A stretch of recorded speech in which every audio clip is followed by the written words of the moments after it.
Welcome back to Tech Yes City. This is the Doc coming back to you guys today with a review of the Fidelio X1s by Phillips.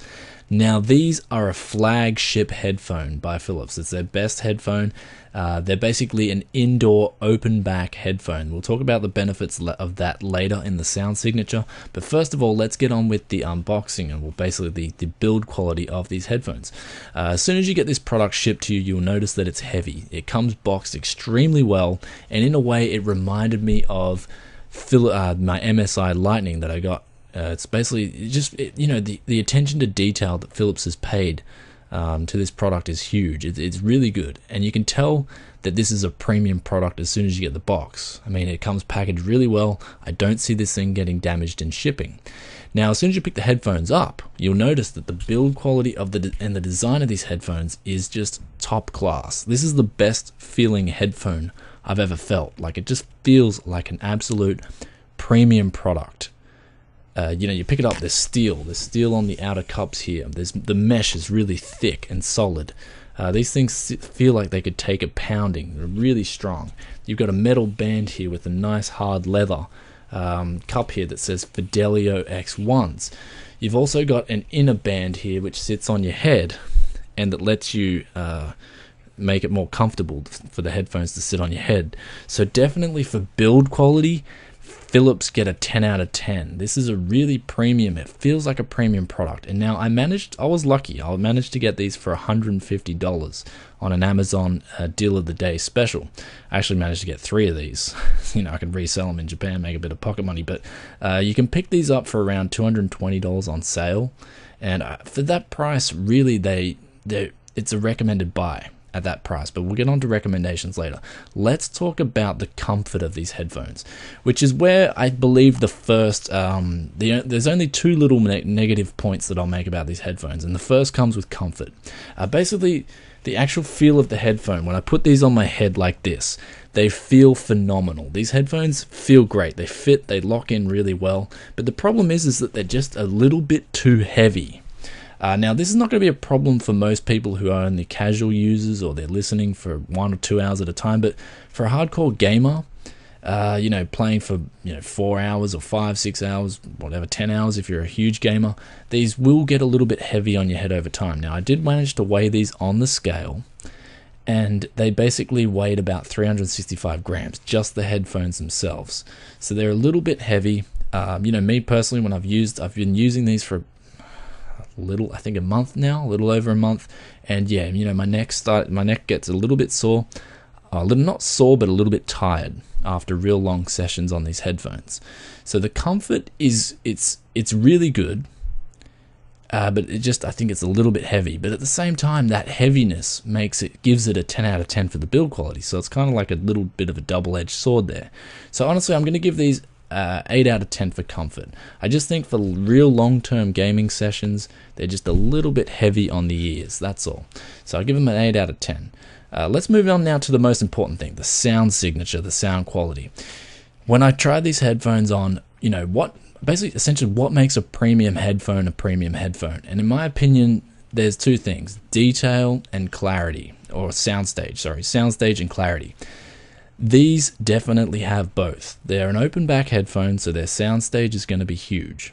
They're basically, they got the biggest soundstage I've ever heard from a headphone. It's really, you can, if the sound has a lot of depth to it, then you can definitely position, where things are, especially in video games.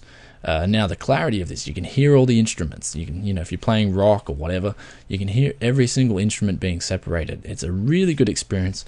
It really does live up to a premium product headphone. But let's talk about the second little negative point of these headphones. Now the sound signature is unique. If you go check out the frequency curve on Headphone or something like that, you can see that they're a bass heavy headphone. Now, basically I'm going to say, first of all, if you're an electronic dance music lover, then you are absolutely going to love these headphones. These are the best set of headphones I've ever heard for electronic dance music. For instance, deadmau5, that stuff just comes alive. I mean, wow. When I heard deadmau5 through these headphones, I was like, damn, I was listening to a new version of deadmau5, even though it was the same music. Listening to some dubstep. I mean, I don't usually listen to dubstep, but hell, I was even enjoying dubstep on these things. They're phenomenal for electronic dance music. I think the sound signature is specifically suited for that genre. Let's talk about when you're playing games. When you're playing games, it's not the best. I think the best sound for games. I mean, honestly, I think for gaming, you want a headphone with a bump in the mids. These have a bump in the bass, but at the same time, that bass gives it that immersive feeling. So if you're playing games and you're shooting guns, for instance, I was playing through the campaign of Call of Duty Ghosts, and when I was firing a gun in the water, that bass just really boom, boom, boom, boom, boom. It came through on these headphones. It sounded really immersive. It was really good. So if you want to get immersed in your games, maybe a bit of fun, then these definitely have that with the bass. They bring the bass into the mids, and it just sounds really good. So for gaming, I can recommend it. It's probably not the best for positional, as the bass tends to be a bit exaggerated compared to the mids. And when if you're playing FPS, you're going to want mids, because that's where the footsteps, all the voices, all the gunfire is basically in the mid range. So just keep that in mind. So for gaming, I'm going to recommend them. They're more of a fun gaming headset, but the soundstage is definitely there. Let's talk about their weakness, and that is rock and metal. Now, I'm a big lover of rock and metal. It's my top priority. When I'm listening to music, rock and metal take priority over everything else. That's just me. 80s rock. I love it. Recently I was auditioning these with rock, and they just don't match rock, in my opinion. They're not a rocker's headphone. The sound signature isn't suited for rock or metal. That's just my opinion. Some people may have a different opinion, but I just don't think these are a rocker's headphone. So that's their weakness. I think their two weaknesses are that they, for long extended gaming sessions, they can get a little heavy on the head. I mean, if you're a really big guy, you're probably not going to notice. But if you're an average guy like me, average size, average weight, these will get a little bit heavy on your head. Also, the second negative thing about them is they're not that good for rock and metal. That's just my opinion. But definitely they're a premium headphone. They sound phenomenal for pretty much everything else. People say they're the jack of all trades. That's not the case. They're a premium headphone with exceptional clarity, exceptional soundstage, and their own unique sound signature, which I believe is suited for electronic dance music above all else. I was listening to Eiffel 65 as well, Too Much of Heaven, and that sounded phenomenal as well. So I guess for pop as well, they sound pretty good. I don't know. But anyway, guys, I hope you enjoyed the review of the Fidelio X1s, and I've certainly enjoyed listening to them. I'll be coming back to you guys with my ghetto Heisers, or my ghetto hens, whichever name you think that deserves to be called. I will call them that. And last thing I forgot to mention about these headphones too, is they've got a detachable 3.5mm jack. And now essentially you can get a V-Motor boom mic pro like this. So sorry, this is the left, this is the right. You can get a V-Motor boom mic pro, and you can plug it in, and you have a gaming headset now.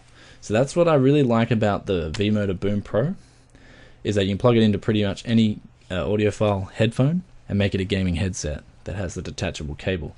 So it's really cool, and that's a nice solid jack. I don't see that breaking anytime soon. Also, another negative is also the ear pads aren't replaceable, but they do feel like they're made really high quality. So I see these things lasting a long time. However, if you kind of wear them out over time, then maybe you might want to look at getting some replacements somehow. I mean, yeah, that is a negative, I guess. And also the cable. One thing I forgot to mention about these headphones, which is crucial, is they come with a really long cable. And even though it feels really good, like the quality of the cable feels really good. It's braided. It's got a really nice look to it. It's got Fidelio on it. It just makes the headphones sound like crap. Basically, I think they got resistance of 1.5 ohms or something. And honestly, yeah, it made the music sound terrible. And then I changed the cable just to a cheap Logitech auxiliary cable, and the music sounded really good. So if you're going to get these headphones, pretty much just get the headphones, get yourself a V-Motor Boom Pro if you're a gamer, or change the cable. Make sure you change the cable, and they'll basically open up and they'll sound really good. Anyways, I hope you enjoyed the review of the Fidelio X1s. They get highly recommended from me. Just know that they do have two weaknesses that I did mention if you're a gamer. If you're a rockhead or you're a gamer, a hardcore gamer. And that's about it, guys. I've rambled on enough about the Fidelio X1s. I will catch you guys soon with another video. Peace out for now. Bye.